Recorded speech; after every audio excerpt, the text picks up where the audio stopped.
Hi friends, good morning. आज मैं जैसे कि मैंने बताया था पिछले दो ब्लॉग में कि यूपीएससी का 3 ब्लॉग बनेगा, जिसमें से 2 बन गया है। आज लास्ट दे रहा है। लास्ट इन द सेंस अभी कुछ टिप्स के बारे में बताएंगे। हालांकि आप लोग पढ़ते होंगे, बट मैं कुछ टिप्स एनालिसिस करके निकाल के बनाई हूँ आप लोग के लिए ब्लॉग। उसमें से सबसे पहले मैं जो बोर्ड मेंबर्स हैं, कमीशन के मेंबर्स के लिए एक जो करंट अभी एट प्रेजेंट है एक्टिव, जो उनका एक डिटेल्स हमने दिया है आप लोग, जिसमें उनका डेजिग्नेशन है और date of birth, date of walking का वो एरिया, जो एरिया उनको दिया गया उस एरिया को होल्ड किए हैं, और उनका डेट ऑफ रिटायरमेंट, जिसमें चेयरमैन सर है एक, और 1 2 3 4 5 6 मेंबर्स है। और इस तरीके से उनका नाम और डेट ऑफ बर्थ दिया हुआ है। आप लोग चाहे उनके डिटेल्स इसमें क्लिक करके पता कर सकते हैं। Doctor Manoj Soni is chairman, miss Simita Nagraj member है, मिसेस एम सतीवा भती जो है वो भी मेंबर है, Shri Bharat Bhushan, doctor T C Anand, Shri Rajeev Nayan and lieutenant general Raj Shukla ji. तो ये उनका कमीशन में एट प्रेजेंट मेंबर्स है। और अभी है जो कितने लोग इंटरव्यू बोर्ड में बैठते हैं, तो मेंबर ऑफ इंटरव्यू बोर्ड में जो है 5 लोग बैठते हैं। ये चेयरमैन है, दोनों साइड में 2-2 मेंबर हैं, इस तरीके से चेयरमैन और वो सामने कैंडिडेट है। तो टोटल है। मेन जो है सेंट्रल में जो अध्यक्ष बैठते हैं, सबसे पहले वही क्वेश्चन स्टार्ट करते हैं। उसके बाद वो अपने साइड में जो भी मेंबर है उनको वो इंस्ट्रक्शन देते हैं फॉलो करने के लिए कि नेक्स्ट क्वेश्चन अब आप करिए। और इसका ड्यूरेशन है, तो कैंडिडेट का जो है ईच कैंडिडेट के इंटरव्यू का ड्यूरेशन 30 मिनट है।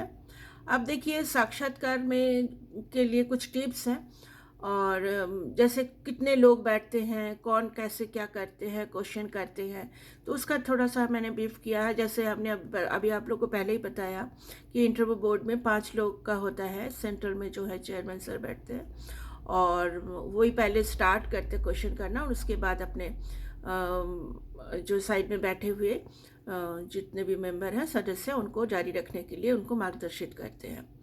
प्रश्नों का जो पूछने का एक जो ये है स्टाइल है, क्या किस तरीके से वो क्या प्रश्न पूछते हैं। जैसे कि कैंडिडेट वहाँ अपेयर होने के बाद अपने बारे में उनको बोला जाता है कि आप अपने बारे में ब्रीफ करिए। तो अपना नाम, अपना स्टेट, अपना स्कूलिंग कहाँ किया, कॉलेज कहाँ किया, क्या सब्जेक्ट रहा, ये सब के बारे में जब वो कैंडिडेट बोलते हैं या अपना डीएफ में देते हैं, वो एप्लीकेशन फॉर्म में जो भी मेंशन करते हैं, अकॉर्डिंग टू दैट ही क्वेश्चन किया जाता है कैंडिडेट को। जैसे उनका हॉबी क्या है, उनका सब्जेक्ट क्या है, जो स्टेट से वो बिलोंग करते हैं उसके बारे में, उसके करंट और हिस्टोरिकल इश्यूज़ के बारे में उनका क्या ओपिनियन है कैंडिडेट का। फिर उनका एकेडमिक क्वालिफिकेशन के बारे में पूछते हैं, उनका ऑप्शनल सब्जेक्ट उन्होंने चॉइस किया होता है उसके बारे में भी पूछते हैं। उससे रिलेटेड यदि कैंडिडेट कंफर्टेबल होते हैं, उनका फ्लो अच्छा रहता है आंसर का, तो उनको और थोड़ा सा डीप में वो पूछते हैं, बट कोई ज़्यादा प्रेशर नहीं बनाती। यदि देखते हैं कि कंफर्टेबल नहीं है तो वो नेक्स्ट स्टेप में की तरफ वो अपना फॉलो करते हैं इंटरव्यू को। तो इसी तरह कैंडिडेट को कि मतलब कि कैंडिडेट को पूरा अपना सराउंडिंग और प्रेजेंट और हिस्टोरिकल का पूरा अपडेट रखना पड़ेगा। इसके लिए न्यूज़ पेपर वगैरह पढ़ना है, और आगे मैं बताऊंगी किस तरीके से इस सारा जो नॉलेज वो गेन कर सकते हैं। यूपीएससी के जो इंटरव्यू है, इसमें पता है, आपने पहले भी बताया कि कैंडिडेट का पर्सनैलिटी टेस्ट होता है। ओवरऑल पर्सनैलिटी टेस्ट से ही वो उनका आईक्यू, उनका क्विक डिसीजन मेकिंग पावर, ये सारा कुछ वो चेक करते हैं कि ये कितना कैपेबल है उस पोस्ट के लिए। तो इस तरीके से उनका जितने भी कैपेसिटी है, जैसे उनका एनालिटिक कैपेसिटी है, उनका ऑब्जेक्टिव थिंकिंग है, लॉजिकल जजमेंट है, ये सारा जो है वो इंटरव्यू के ज़रिए ही पता कर लेते हैं कैंडिडेट के बारे में। जैसे वास्तव में एक केवल उसका इंटेलेक्चुअल क्वालिटी का वैल्यूएशन नहीं है, साथ में उसका जो सोशल और वर्तमान मामलों में उनका क्या इंटरेस्ट है, रुचि है। जैसे एक पोस्ट, इतना बड़ा पोस्ट के लिए वो अपियर होना है, तो उनका अपना भी जो ओपिनियन है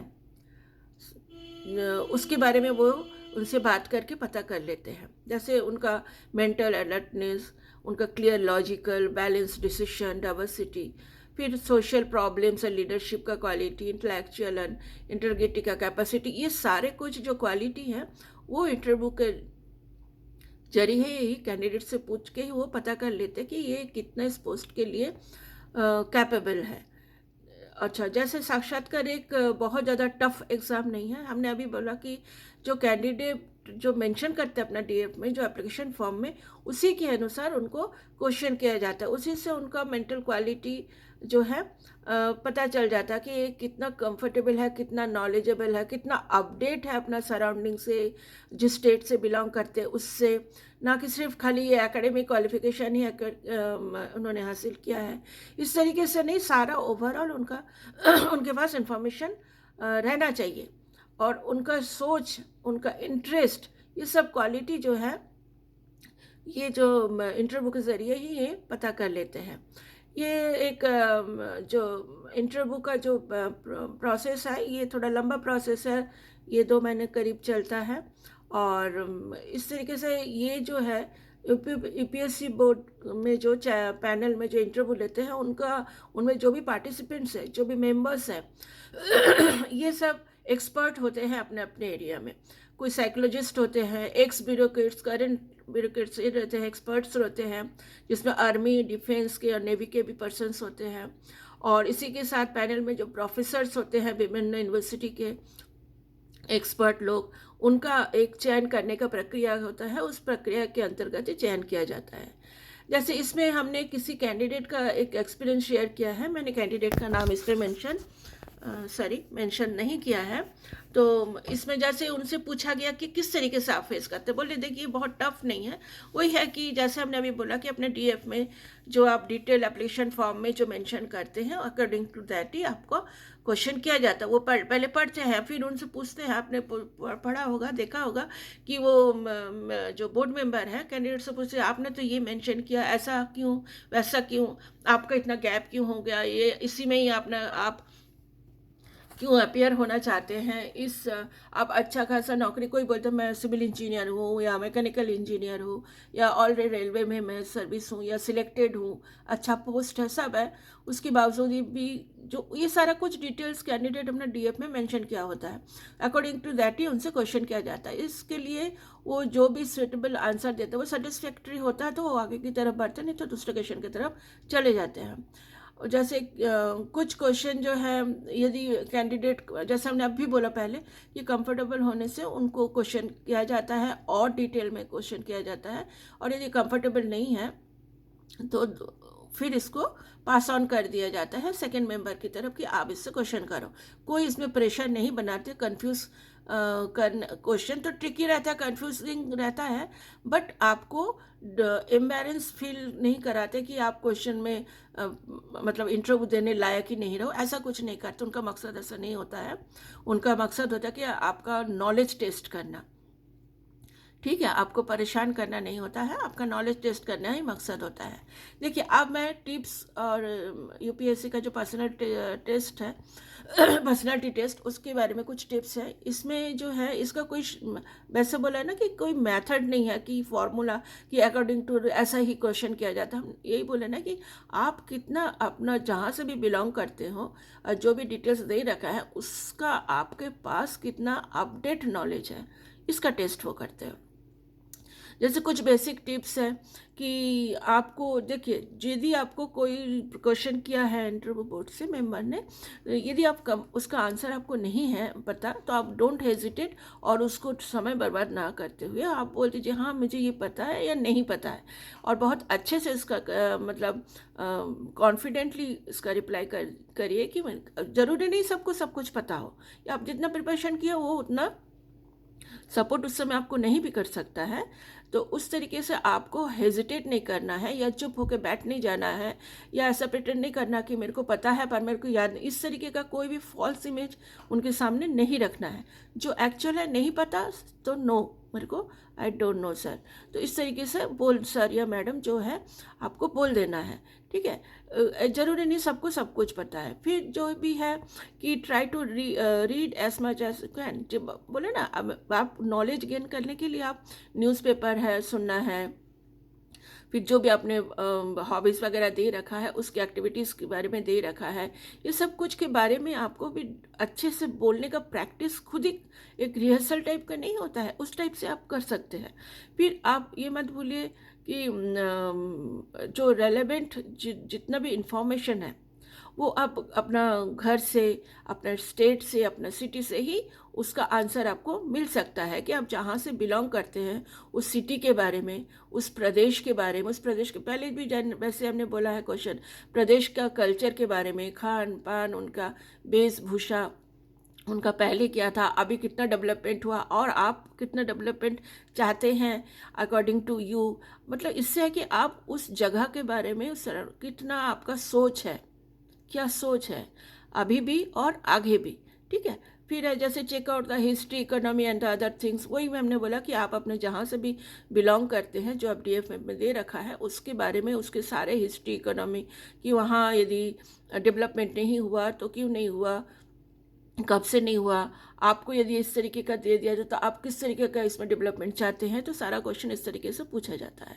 और कॉन्फिडेंटली इसका आंसर, जो भी आपको सुइटेबल आंसर लगता नहीं है, जो आपको समझ में आता है, ठीक है, इसमें कुछ बना के नहीं बोलना है, जो आपका मेंटल स्टेटस सपोर्ट करता है वही बोलना है। उसके बाद आपका फैमिली बैकग्राउंड के बारे में पूछ सकते हैं, आपके फैमिली में कौन कौन है, क्या है, फादर का, जैसे फादर के बारे में, आपके ब्रदर लोग के बारे में, सिस्टर लोग के, जो भी आपके फैमिली मेम्बर है उनके बारे में पूछ सकते हैं, ठीक है। फिर हमने बोला कि don't pretend be you avoid trying to impress a board panel. हमने बोला जैसे आपको नहीं है पता तो आप उसको बोल दीजिए कि आई डोंट नो, ठीक है। फिर ये जैसे कि आपको इंटरव्यू बोर्ड में कितने मिनट पहले arrive, at least 30 minutes before given on the interview, आपको जब इंटरव्यू वेन्यू दिया जाता है, टाइम दिया, उससे एटलीस्ट आधा घंटा पहले आपको पहुंचना है। फिर नर्वस फील नहीं करना है, ओवर थिंकिंग, आप बहुत ज़्यादा जानते हैं ऐसा भी प्रिटेंड नहीं करना है, क्योंकि आप ये मत बोले कि आपके सामने जो भी मेंबर बैठे हैं इंटरव्यू बोर्ड के, वो एक से एक सब माहिर लोग बैठे हैं, ठीक है। बी काम एंड ऑप्टिमिस्टिक, मतलब बहुत कूल और शांत होकर आपको क्वेश्चन का आंसर, और कॉन्फिडेंट आपको दिखना है। जैसे रूम में आप प्रवेश करेंगे, नॉक करके, ये नहीं कि एकदम से दरवाज़ा खोल के घुस गए, मैं कम इन सर, मैं कम इन मैडम बोलना है, जब वो येस कम इन करके बोलेंगे तभी, ये नहीं कि दर दर आते घुस गए। ये आपको जैसे स्टार्ट करते डोर से, तभी से आपका इंटरव्यू आप सोच लीजिए कि स्टार्ट हो गया, ठीक है। Don't forget to greet the interview board, जो भी जाएंगे उनको विश करना आप मत भूलिए। यदि मैडम पहले है तो मैडम को पहले करना है। टेक परमिशन टू सीट, ये नहीं कि मे आई सीट सर, मे आई सीट मैम, आपको पूछना नहीं है, वो खुद ही बोलेंगे प्लीज़ सीट, तभी आपको बैठना है, हड़बड़ाना नहीं है। मीट लेडी मेंबर्स फर्स्ट, पहले मैम से, यदि वो लेडीज़ है आपका इंटरव्यू बोर्ड के मेंबर्स में, तो उनको पहले आपको क्या करना है, विश करना। सीट एंड अटेंटिव पोजीशन, अच्छे पोजीशन में बैठिए ना, बेंड होके नहीं बैठना है, पॉस्चर आपका सही होना चाहिए। ये सब कुछ आप अपने घर में ही रिहर्सल कर सकते हैं। Just like the mock test series, you can also mock practice for the UPSC personality test. आप ये सब कुछ जो है यूट्यूब में या ऐसे सर्च करके पता कर सकते हैं, या जो एक्सपीरियंस है, जो कैंडिडेट अपेयर हो चुके हैं उनसे भी पूछ सकते हैं, एक्सपर्ट से भी बातचीत करके, कंसल्ट करके पता कर सकते हैं कि कैसा पर्सनैलिटी टेस्ट में हमको कैसे बिहेव करना है, ठीक है। You can take a help of your senior friends, बोले ना, जो ऑलरेडी अपियर हो चुके हैं, उनसे भी आप पूछ सकते हो। अभी कुछ ड्रेस अटायर के बारे में, आपको किस तरीके से ड्रेस पहनना, कि कुछ भी पहन के अंदर नहीं चला जाना। मैंने अभी एक दो इंटरव्यू देखा है जिसमें हमने देखा मंकी कैप पहन के भी वो गए हैं, तो उन्होंने तुरंत पूछा आप क्या, यही आपका टेस्ट कब है, यदि बोले कि कल है या परसों है, बोले कि जैसे आपने भी सेव नहीं किया, क्या सेव करना है या, तो कहने का मतलब एक आपको जैसे लोग अपने बच्चे को तैयार करते हैं ना किसी भी चीज़ में अपेयर होने के लिए, ओवरऑल उसी तरीके से बोर्ड का मेंबर जो इतना बड़े बड़े एक्सपर्ट्स हैं, आपको ठीक उसी तरीके से तैयार करते, आप ये जान लीजिए। जैसे ड्रेस आपका सही नहीं है तो वो आपको टिप्स देंगे कि आपको ये पहनना है। यदि आपको आपका पहना हुआ चीज़ उनको ठीक लगा तो बोले ठीक है, इसमें आप एक ब्लेजर डाल सकते हो, ये मंकी कैप पहन के आप जाओगे। उनसे पूछा, बोले नहीं मैं सोच रहा था निकालूँ। तो ये जो क्वेश्चन देने का स्टाइल है, इसी से ही वो हमने बोला ना, इंटरव्यू स्टार्ट हो जाता है आपका, जैसे एंट्री लेते तभी से। तो वो जो टोपी निकालना था और नहीं निकाला और सोच रहा था, ये 3 आंसर के बीच में उन्होंने काफ़ी कुछ उनका टेस्ट, पर्सनालिटी टेस्ट कर चुका होता है। तो आपको सोचना है हमको क्या बोलना है। उलूल झुलूल बात करने का वहाँ पे समय नहीं होता। एक्सपर्ट के सामने कुछ भी आप बोल नहीं सकते हैं, ठीक है। और वेदर के अकॉर्डिंग आपको ड्रेस जो है यूज़ करना होता है। और जैसे कलर जो है बहुत ज़्यादा ब्राइट कलर नहीं, लाइट कलर जो है आपको यूज़ करना होता है। फॉर्मल, कंफर्टेबल, जो आप बैठने में और चल के आने में इजी हो, ऐसे ही जो है आपको फॉर्मल ड्रेस यूज़ करना है। जैसे शर्ट वगैरह वाइट या हल्का ब्लू कलर का, स्काई ब्लू कलर का कर सकते हो। लेडीज़ है तो साड़ी तो कंफर्टेबल रहता है यदि वो ठीक से कैरी कर पाए तो। अदरवाइज इंडियन साड़ी जो है एक इंडियन अटायर है, बहुत अच्छा लुक आता है, स्मार्टनेस आता है। परंतु सभी कैंडिडेट साड़ी कैरी नहीं कर पाते। कभी यंग एज में पार्टिसिपेंट्स होते हैं जो इस टेस्ट में अपेयर होते हैं, उन लोग उतना अच्छा वो सूट भी पहन सकते हैं। मतलब जो भी आप ड्रेस पहनो वो टाइडी होना चाहिए, वेल लुक, डिसेंट होना चाहिए। बहुत ज़्यादा वहाँ पे आप फैशन में नहीं गए हैं, कितने बड़े टेस्ट देने के लिए गए हैं। मुझे पता है आप लोग सब लोग को पता होता, फिर भी ये टिप्स के अकॉर्डिंग ही बात आ रहा तो मैंने बताया। यदि लेडीज़ कुछ एसेसरीज पहन रहे हैं तो बहुत सिंगल पहनना है, नहीं तो बहुत जैसे चूड़ी डाल लिया और उसका आवाज़ आ रहा, ऐसे कुछ भी नॉइज़ वगैरह नहीं आना चाहिए। बहुत एलिगेंट आपको रहना है। और जैसे शूज़ वगैरह पहने उसको पॉलिश होना चाहिए, फीता वगैरह ठीक अच्छे से लेस उसका बंधा हुआ होना चाहिए। लेडीज़ जो है जैसे हेयर वगैरह है ठीक से उसको टाइडी मतलब तैयार होना, ये नहीं कि आप बाल खुला रखिए और बार बार आप बात करते समय मुंह पे आ रहा, चेहरे पे आ रहा, तो आपका डिस्टर्बेंस होगा। ऐसा मतलब आपके ओवरऑल पर्सनल में लुक में एक स्मार्टनेस आना चाहिए कि आप मतलब खाली बोलना नॉलेज ही अपना नहीं है, कि नॉलेज के अकॉर्डिंग आप अपने आप को भी किस तरीके से रेडी रख सकते हो, स्मार्ट रख सकते हो, ठीक है। वो भी पर्सनैलिटी टेस्ट में आ रहा है। फिर बोले जैसे कि डिओड्रेंट यूज़ करना, तो बहुत ज़्यादा परफ्यूम लगा के भी नहीं आना, बहुत माइल्ड, बहुत ही सॉफ्ट डिओड्रेंट्स आपको यूज़ करना है। ये नहीं कि पसीना पसीना हो के वो भी स्मेल, बैड स्मेल भी नहीं आना चाहिए। सारा कुछ चेक आपको खुद ही पहले अपना चेक करके ही अपीयर होने के पहले देखना है। देखिए क्या बोल रहे हैं, अकॉर्डिंग टू प्रोफेसर टिप्स के अनुसार कि फर्स्ट इम्प्रेशन ही, मतलब आप जैसे ही घुसेंगे आपके लुक देख के ही उनका अंदर जो तैयारी होता है ना कि कैंडिडेट आ रहा, उसमें कई तरीके का मेंबर होते हैं। कुछ एक सीरियस होता है बहुत, और कुछ लोग हैं कि पहले आपका जो माहौल है बहुत लाइट कर देते हैं, जिससे आपके अंदर जो भी हेजिटेशन है उसको फ्री कर देते हैं। आपका जो नर्वसनेस है उसको एकदम वो फ्री करके ही कैंडिडेट को वो वेलकम कर देते हैं। कुछ लोग एकदम प्रिपेयर रहते हैं, कैंडिडेट आ रहा है मेरे को ये पूछना है। परंतु देखिए आपका ड्रेस यदि सुंदर होगा, देखने में ठीक रहेगा, अकॉर्डिंग टू इंटरव्यू वो ठीक पाया जाएगा, तो एक इम्प्रेशन है कि चलो ये कैंडिडेट को ये आइडिया है कि उसको कैसा अपना ड्रेस करना है, तो उसी से पता चल जाता है कि कैंडिडेट के अंदर कितना क्वालिटी है। दूसरा है कि कुछ डूज डोंट्स के बारे में है। देखिए डूज डोंट्स में है कि कहता है ना, जो तलवार जो सुई जो काम कर सकता है वो तलवार नहीं कर सकता। मतलब जो आप ये जो टेस्ट दे के आते हैं मेन, वो बहुत टफ टेस्ट रहता है, बहुत बड़ा टेस्ट रहता है। वो सब देने के बाद आपको पर्सनैलिटी टेस्ट, वो एक सुई के, परंतु तलवार टेस्ट का, तलवार के समान धार वाला टेस्ट करने के बाद भी यदि सुई वाला टेस्ट में आप क्वालिफाई नहीं कर पाओगे तो वो पोस्ट आपको नहीं मिलता। मतलब सुई का इम्पोर्टेंट भी उतना ही है जितना मेन एग्ज़ाम का।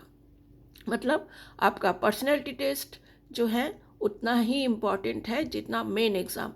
मेन एग्ज़ाम तो आप क्वालिफाई करके आ गए, यदि पर्सनैलिटी टेस्ट में आप कहीं आपका नंबर अकॉर्डिंग टू स्कोरिंग नहीं होता है तो आप उस पोस्ट के लिए क्वालिफाई नहीं माने जाते हो। डूज में आपको क्या करना है कि आप जैसे क्वेश्चन आपको नहीं आ रहा है तो आपको अपना एक्सेप्ट कर लेना है मिस्टेक्स, ठीक है। और उसको जो है कि जस्टिफाई करने का कोशिश मत करिए, नहीं सर मैं सोच रहा था ऐसा पर ऐसा, वो सब कुछ वो तुरंत आपको बोल देंगे, ये सब फालतू बात आप मत करिए। क्वेश्चन आप देखिए, काफ़ी कुछ नेट में पढ़ा होता है, आप उसको देखिए कि आपको कभी कभी वो कंट्रोल भी कर देते हैं। आपको लगता है कि वो आपको डांट रहे, शाउट कर रहे, नहीं, पर आप जब अननेसेसरी कुछ रिप्लाई करना शुरू करते हो तो उसमें वो आपको रोक देते हैं। कीप ऑल डॉक्यूमेंट्स, आप अपना ऑल डॉक्यूमेंट सर्टिफिकेट सब पहले से रेडी करके, फाइल रेडी करके रखना है। पहले चेक लिस्ट तैयार करिए कि क्या क्या डॉक्यूमेंट आपको लेना है, और फिर उसको टिक करिए डॉक्यूमेंट के साथ टैली करके, हाँ मेरा सब डॉक्यूमेंट रेडी है। फिर जो भी आप कोर्स मटेरियल पढ़ रहे थे वो सारा रैप अप कर दीजिए 2 दिन पहले से, क्योंकि आप एक इतना बड़ा पोस्ट के लिए जा रहे हैं, तो ये नहीं लास्ट मोमेंट आप उसको पढ़ रहे हो, ठीक है, वो नहीं। यदि आप बहुत मेंटल प्रेशर ले रहे हो तो ये अच्छा होगा कि आप थोड़ा सा कहीं घूम के आ जाइए। इसलिए ये सब बोल रहे हैं कि आपका बॉडी एकदम रिलैक्स हो जाए। फिर डोंट में क्या करना है कि जैसे क्वेश्चन के नहीं आ रहा तो आपको आर्ग्यूमेंट नहीं करना है। आप वहाँ आर्ग्यूमेंट करने के लिए या डिबेट में पार्टिसिपेट करने के लिए नहीं गए हैं।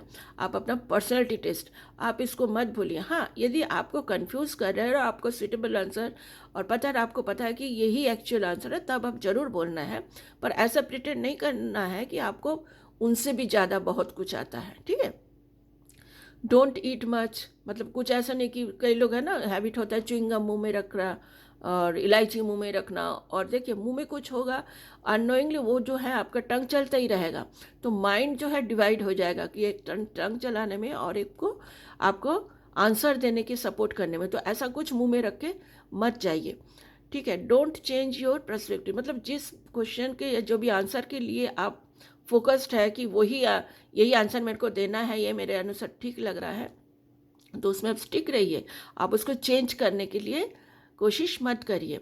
Don't think the question are, मतलब ऐसा मत सोचिए कि आपको अननेसेसरी कुछ पूछा जा रहा है। कि हमने बोला ना, जो आप ये मत सोचिए कि ये कुछ भी पूछ रहा है, ये नहीं। वो जो मेंबर्स बैठे आपके सामने वो एक से एक एक्सपर्ट है, ठीक है। तो यही है ओवरऑल टिप्स, ये आप ध्यान में रखिए और इसको अच्छे से पढ़िए। और जो भी नॉलेज है, प्रैक्टिकल जिनके पास नॉलेज, जो कैंडिडेट ऑलरेडी इसमें अपियर हो चुके, उनसे थोड़ा बातचीत करिए। जो हमारा सिलेक्टेड आईएएस ऑफिसर्स हैं उनका इंटरव्यू सुनिए, उनको किस तरीके से क्वेश्चन किया जाता है, ये सारा कुछ आप सुन के और भी आइडियाज़ ले सकते हैं। Thank you and all the very best.